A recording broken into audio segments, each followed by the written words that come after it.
Hi everyone, and for those of you who are new to constitutional law, welcome. I thought it would be easiest to create a recording to kind of go over the syllabus, especially for those of you who have not either come to see me or did not get the spiel the first time. So as you can see, our course is made up of 5 major components, 2 exams, a midterm and a final, 2 response papers, and then a participation section that includes attendance, participation, and class briefs. And then finally, the Supreme Court simulation that we did today. Now, talking first about the midterm, and this also goes for the final because the format of the two will be exactly the same. So first, the exams are closed book. However, you will have the broad essay questions ahead of time. So the exams have 2 components, a broad essay component and then a hypothetical fact pattern. Now, for the broad essay questions, like I said, you're going to have those in advance, probably about a week. And they'll include everything that we've done to that point. And so hypothetically, there could be, let's say, 10 questions or possible questions. And then on the actual exam, I'll have 5 of those questions, and then you choose, say, 3 of those. It'll be something along those lines. So you will have a choice in what you answer in regards to the broad essay. Now, in the hypothetical fact pattern, you will not have a choice, and you'll have to answer that fact pattern.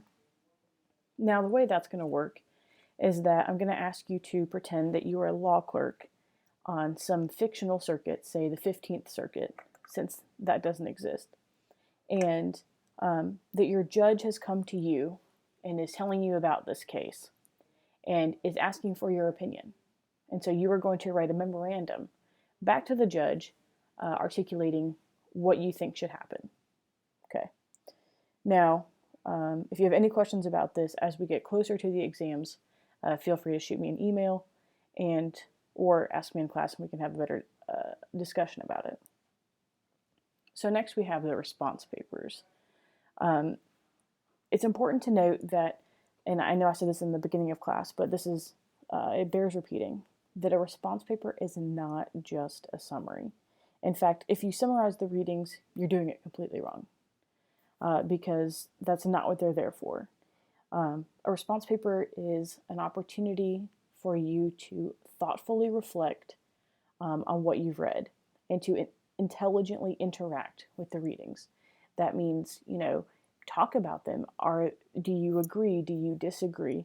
Come up with a thesis or a theme of your response paper and explain why you feel the way you do.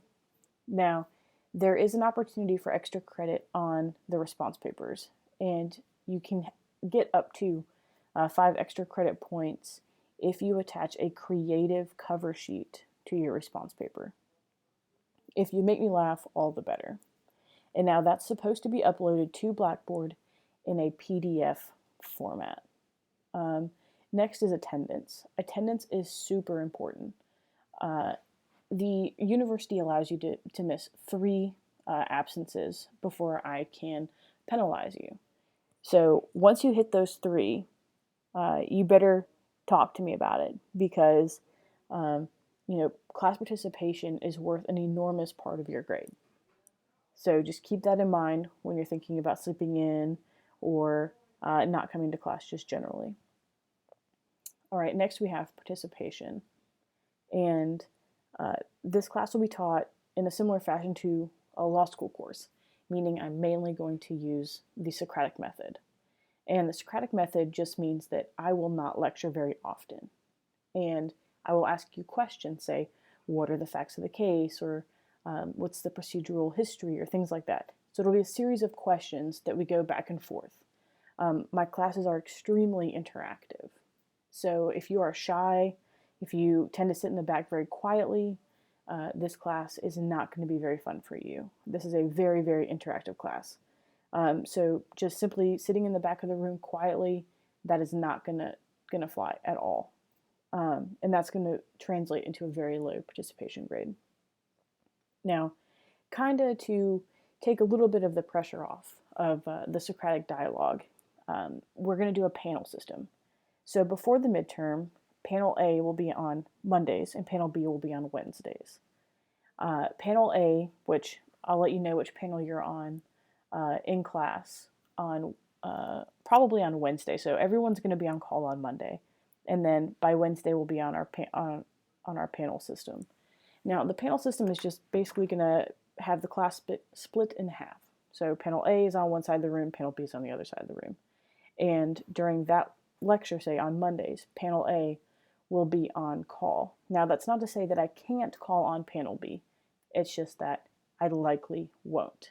Now, if a lot of Panel B people are unprepared, then I will do away with the panel system altogether and everyone will be on call every day. But you guys seem pretty squared away, so I don't anticipate that happening. Next, we have written briefs. Make sure that you know which days briefs are due. So, for instance, on this Monday coming up, we have Marbury v. Madison. And like I said, kind of as we went through the course, briefs are extremely important. You can think of them as kind of like a SparkNote guide to the case opinion. And it's your job to kind of boil it all down to this brief format. And that brief format will allow you to study the material in a more interactive and cohesive way once we get closer to the exams. So it's not just busy work. It's actually going to help you both remember what happened in the actual case, and it's going to make sure that you don't have to go back and reread every single case again. So again, it is not something that I'm like trying to make you do because I think it's fun. So just keep that in mind. All right.